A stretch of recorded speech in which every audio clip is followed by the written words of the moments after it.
Dapat ba nating pagkatiwalaan ang isang ganitong senador? Usapin na naman ng salin. Usapin na naman ng katapatan sa bayan.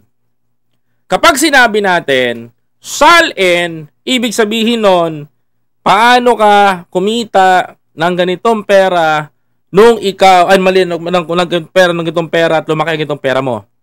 Sa makatuwid, sa salin natin makikita kung tapat nga ba ang senador sa pagsasabi ng kanyang yaman bago siya naupo at ng kanyang sa bawat taon ay kung lumalaki nga ba ang kanyang network o income dito sa bansa, mga kababayan ko. Dahil kung ang isang senador ay nagsisinungaling ng kanyang salin, mga kababayan ko, kabahan ka na. Sapagkat mga kababayan, ito po'y questionable. Hindi lang sa taong bayan, kundi sa iyong pagiging pagkatao at iyong questionable din ito sa pagiging isang senador. Ano nga ba ito mga kababayan ko? Ito, yung mainit na balita mga kababayan. Pag-usapan natin to dahil napapanahon na pag-usapan ng ganitong usapin. Sapagkat mga kababayan, mas marami ho kayong dapat na malaman. Senator Marcoleta, mga kababayan, hindi nagdeklara ng tamang salin. Ano kaya ang palusot nito, mga kababayan ko? Ano kaya ang palusot nito? Panoorin natin ang video na to, mga kapatid.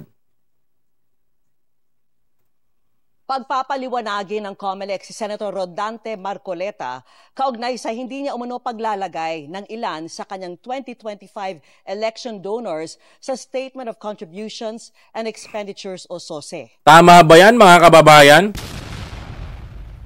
Paano pagkakatiwalaan to si Marcolets? Ayon kay COMELEC Chairman George Garcia, sa pamamagitan ng show cause order, hihingi nilang bigyan linaw ni Marcoleta ang hindi pagkakatugma ng isinapublikong Statement of Assets, Liabilities and Net Worth o SALN ng senador sa kanyang ginastos sa kampanya.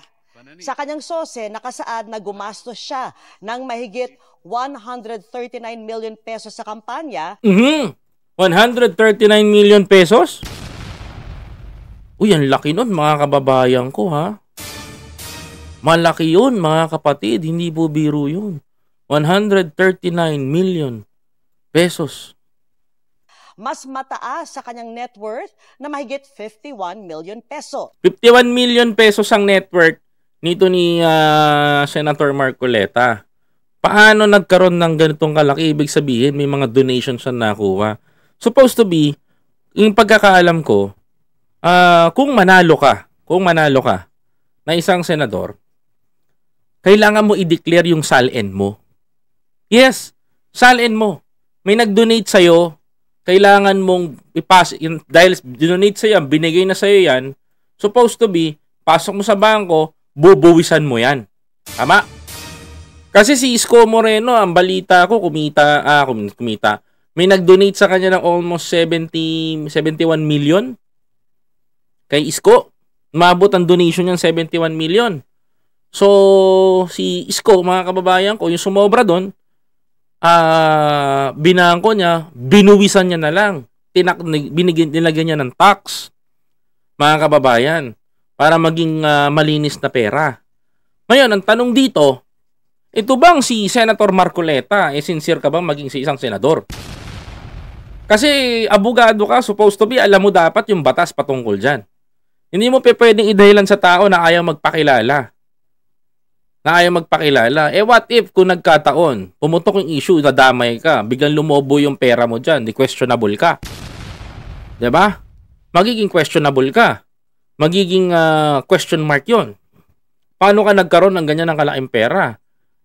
Kung yan ay galing sa yan ay galing sa mga donation ng mga taga-suporta mo naniniwala sa'yo, dapat mga kababayan ko, buwisan mo yan.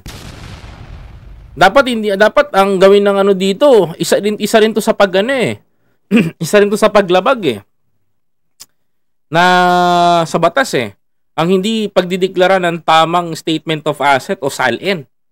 'Di ba? Dapat dinedeklara mo yan for transparency for the Filipino people. Kasi sa totoo lang yung inyong relihiyon ay sumisigaw ng transparency and accountability. Mukha po atang bagay ho sa inyo yun, Senator. No? Yung transparency, ipakita nyo rin sa taong bayan na kayo po ay willing na ipakita ang inyong statement of asset.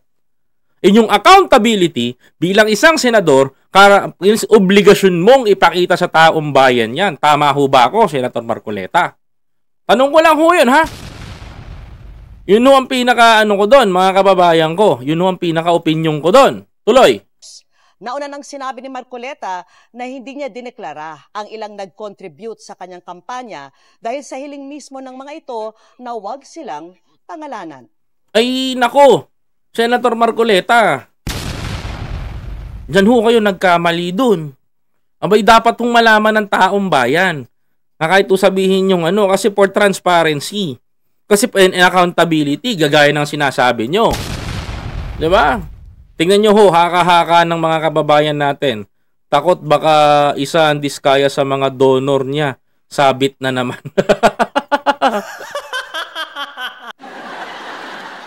Sabi dito ni Pay Nuevo, hindi natin alam because di naman natin kilala yung mga nag-donate sa kanya. Pero ang question kasi natin dito, yung hindi tama na pagdideklara ng statement of asset or SALN kung tawagin. Because that is the most important eh. For example, naging senador ka, 51 billion lang ang pera, 51 million. 51 million lang ang pera mo sa bangko. Nung naupo ka, biglang lumobo ng 120 million. Abay putya, questionable ka doon. Mababa lang ang sahod ng senador. Hindi ka aabot ng ganung kalaki. Mga kababayan ko. Yun yung pinaka-question doon. Mga kababayan. Hindi aabot sa isang termino mo na ang sahod may abuti ng ganun. Magkano ba sahod ng senador? If I'm not mistaken, nasa 400 to 300 plus. Nasa 300 plus kung di ako magkakamali. Mga kababayan ko, ang sahod ng senador. Pero, mga kababayan, syempre, for transparency sa mga sa taong bayan, kagaya nga na sinasabi nyo, dapat ganun din ho kayo. Kaya hamon ko ho sa COMELEC, mga kababayan ko, patunayan nyo ho sa amin na kaya nyo ipatawag ang mga senador na to. Kasi pinaka-importante, mga kababayan ko, pinaka-importante, yung malaman ng mamamayang Pilipino kung sino-sino ang mga nag-donate dito upang maging mas malinis. Pabor din to kay Senator Marcoleta. Malalaman ng taong bayan, malilinis ang pangalan niya, mahahalis siya sa mga haka-haka ng Pilipino na baka diskaya nagpondo sa tao na to, kaya pinoprotektahan niya.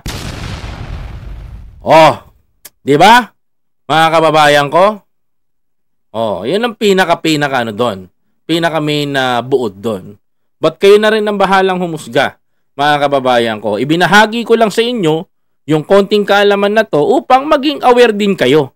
Mas maintindihan nyo. I know it's basic. But for me, mga kababayan ko, yung basic na yan, magpapaalala sa inyo na kailangan kung minsan kinakatok natin yung mga opisina na yan.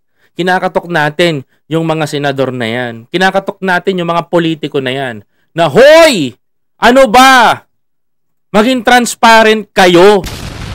Diba? Kahit na magtrabaho kayo. Magtrabaho ka naman. Sabi nga ni Senator Risa Hontiveros. Diba? Mga kababayan ko, magtrabaho ka naman para sa taong bayan. Oh, yun lang yun. Please don't forget to follow, like, comment, share, and subscribe.